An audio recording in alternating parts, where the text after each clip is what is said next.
GTV.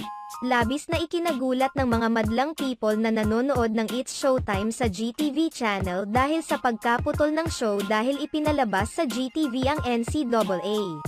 Ikinabahala naman ng ilang mga madlang people kung bakit pinaigsi ng GTV ang oras ng It's Showtime. Nauna na rito, ang pagbabahagi ng NCAA na mapapanood sila sa GTV tuwing alas 2 ng hapon tuwing Martes, Miyerkules at Biyernes. Umasa naman ang mga madlang people na gagawa ng paraan ang GTV para hindi maputol ang It's Showtime subalit, taliwas sa inaakala ng mga ito. Basta na lamang pinutol ang show pagsapit ng alas 2 ng hapon upang bigyan ng daan ang pagpapalabas ng NCAA. Sa ngayon pinaghihinalaan ng ilang mga madlang people na mas pinaboran ng GTV management ang NCAA kaysa sa It's Showtime. Dahil hanggang alas 2 na lamang ang It's Showtime, apektado